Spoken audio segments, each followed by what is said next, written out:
Stop dam के लिए 4 करोड़ 66 लाख रुपए की स्वीकृति, कहा विधायक गुर्जर ने। कुंडेल नदी पर बोरदिया स्टॉप डैम की 4 करोड़ 66 लाख रुपए की स्वीकृति आज विधानसभा में प्रस्तुत बजट में प्रदान की गई है। ये जानकारी देते हुए विधायक दिलीप सिंह गुर्जर ने बताया कि स्वीकृति हेतु काफी समय से प्रयास किए जा रहे थे। कुंडेल नदी पर बोरदिया स्टॉप डैम की स्वीकृति प्राप्त हो आज विधानसभा में पेश बजट में 4 करोड़ 66 लाख रुपए की स्वीकृति प्राप्त हुई। विधायक गुर्जर ने बताया कि पूर्व में गोठड़ा, राजगढ़, भीकमपुर आदि स्टॉप डैमों का निर्माण करवाया गया था, जिससे क्षेत्र में हजारों हेक्टेयर भूमि सिंचित हो रही है। वर्तमान में पाड़सुतिया, नावटिका, काकड़, बागेटी, चंदवासला अन्य स्थानों पर सर्वे कार्य चल रहा है। नमस्कार। आज ये बड़ी प्रसन्नता की बात है कि आज विधानसभा में पेश बजट में हमको एक सौगात में मिली है बोरदिया स्टॉप डैम, जिसकी हम काफ़ी समय से स्वीकृति करने की मांग माननीय मंत्री महोदय, मुख्यमंत्री से हम कर रहे थे। आज जल संसाधन विभाग के अंतर्गत 4 करोड़ 66 लाख रुपए की बोरदिया स्टॉप डैम की स्वीकृति मिली है और जिसके अंतर्गत 255 हेक्टेयर भूमि सिंचित होगी। निश्चित रूप से हमारे क्षेत्र में ये एक अच्छी सौगात हमें मिली है। पूर्व में भी हमारे द्वारा राजगढ़, भीकमपुर, गोठड़ा स्टॉप डैम का निर्माण किया गया था।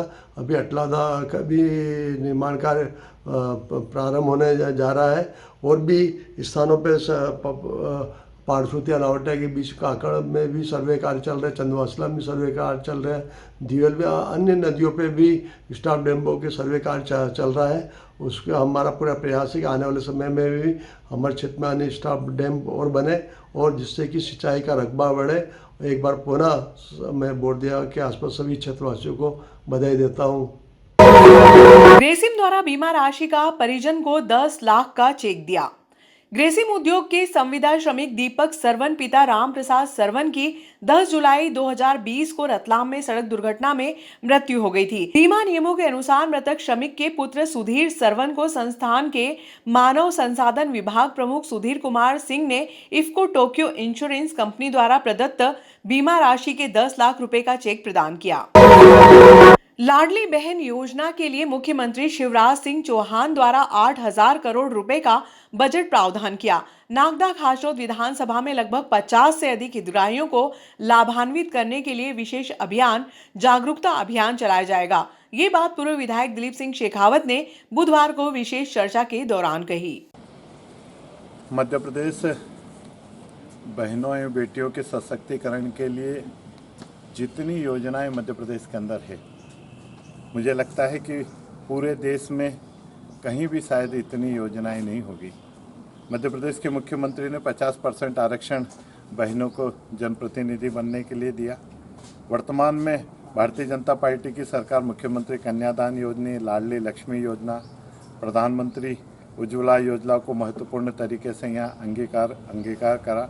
प्रधानमंत्री समर्थ योजना, सुकन्या योजना, बेटी बचाओ बेटी पढ़ाओ, प्रधानमंत्री मातृत्व वंदना योजना, सिलाई मशीन योजना, सुरक्षित मातृत्व योजना आदि ऐसी कई योजना हैं जिन योजनाओं के कारण बहनों का यहाँ पर सशक्तिकरण हुआ, बहनों को यहाँ पे एक सम्मान मिला है।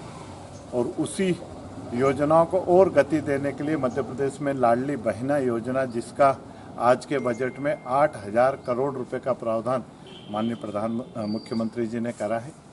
प्रत्येक मध्य प्रदेश में निवास करने वाली बहन जो यहाँ की मूल निवासी होना चाहिए, महिला के परिवार आयकरदाता नहीं होना चाहिए, महिला चाहे किसी भी जाति धर्म समाज की हो, आंगनवाड़ी, रसोइया, आशा कार्यकर्ता, स्व सहायता समूह के सदस्यों को भी योजना में शामिल किया गया है।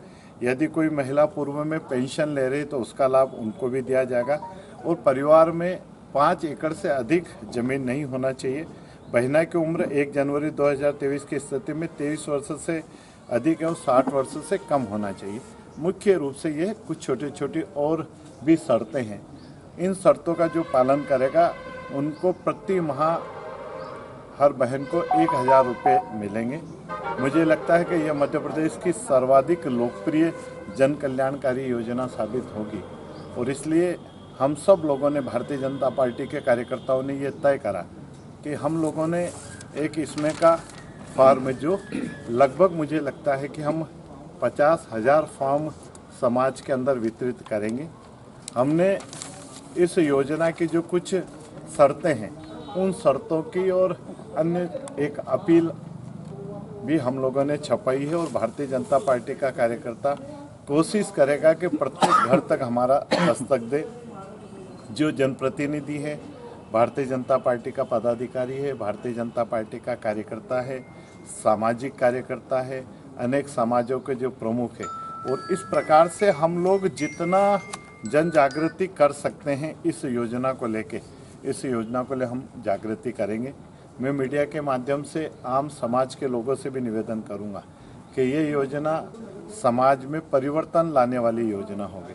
ये बहनों को सशक्तिकरण करने के लिए एक भारतीय जनता पार्टी मध्य प्रदेश की सरकार का एक बहुत ही महत्वपूर्ण कदम होगा। और इसलिए 5 तारीख को इस योजना पे, पहले ये 8 मार्च को करने वाले थे, लेकिन 8 मार्च को होली होने के कारण 5 मार्च को इस योजना की वैसे तो घोषणा हो गई, बजट प्रावधान हो गया, लेकिन शुरुआत हो जाएगी। और 5 मार्च तक हमारे कार्यकर्ता और जनप्रतिनिधि हर घर तक ये फॉर्म और अपील पहुंचा देंगे। ये पूरी तैयारी भारतीय जनता पार्टी नागदा खाचूद विधानसभा में कर रही है।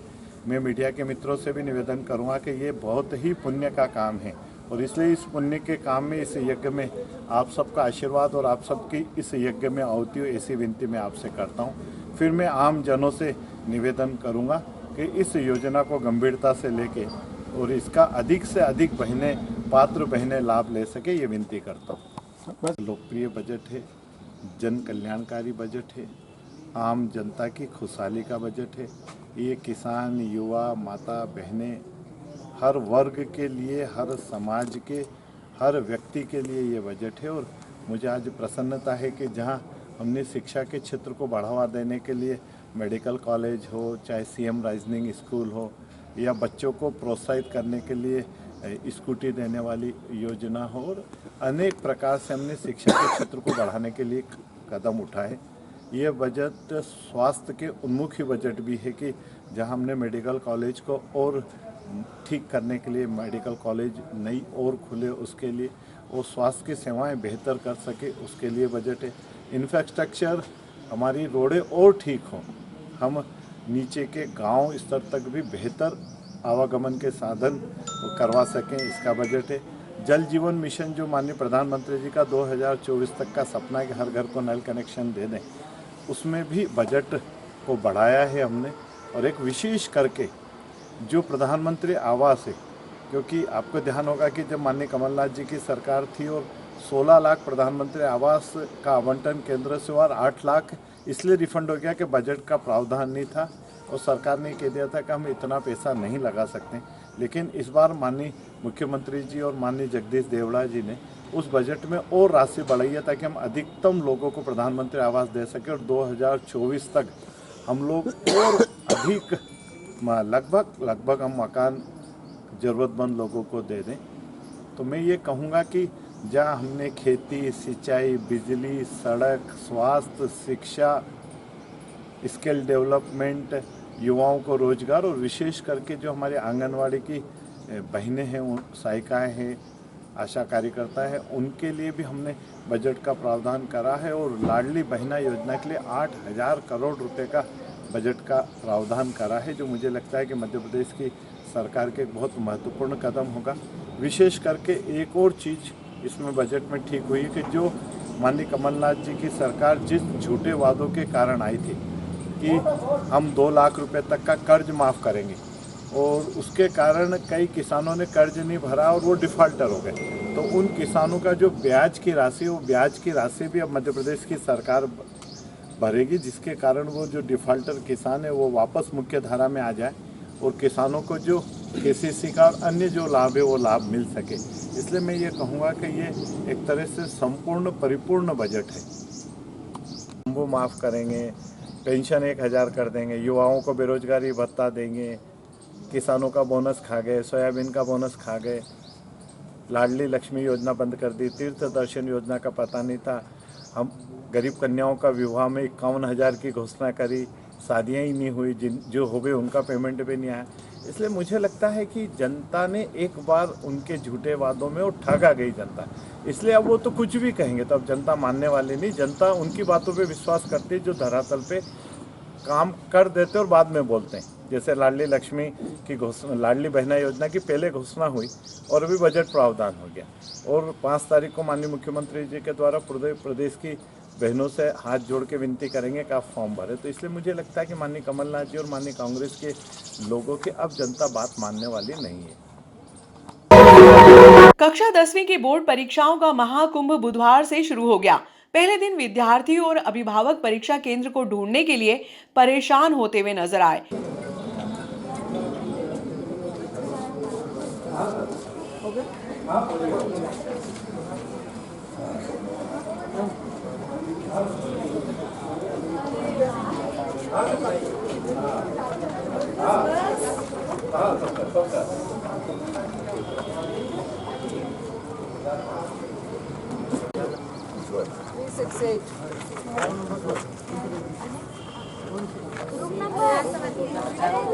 नंबर 4 इधर है, अंदर से इधर से चलो, एंट्री उधर से।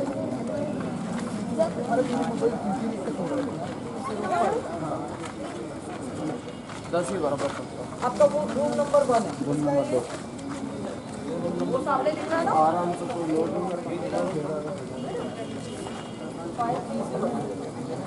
एक सेकंड,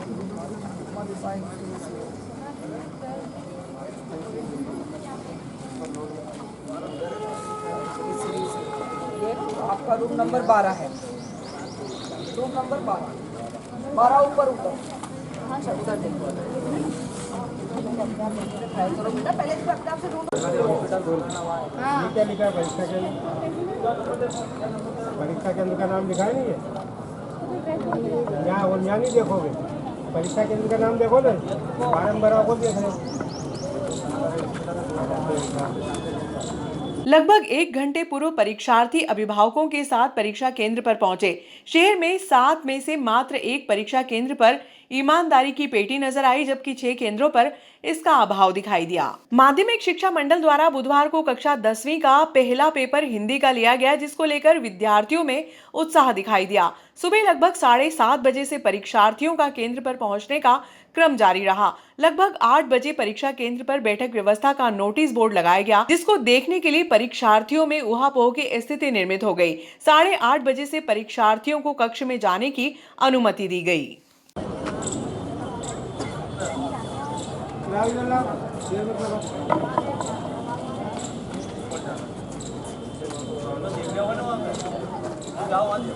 आप लोगों के पास है केवल सिंपल घड़ी होना चाहिए, जिसमें केवल टाइम के लिए, दूसरी वाली घड़ी नहीं होना चाहिए। ये ध्यान रख लेना, जिसमें कोई वो देता हो, ये ध्यान रख लेना। सिंपल घड़ी जिसमें केवल टाइम देखना है। हाँ, तो पार्ट्स वगैरह वो भी नहीं रख दो, पार्ट्स भी नहीं होना चाहिए। केवल आपके पास में परीक्षा से संबंधित रोल नंबर और लिखने की सामग्री होना चाहिए। मोबाइल एक बार और चेक कर लो, कोई कागज वगैरह है जिसमें एक बार और चेक कर लो। अंदर जाने के बाद में आपको हम कुछ नहीं सुनेंगे। यहाँ अभी आपके पास में टाइम दिया हमने।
है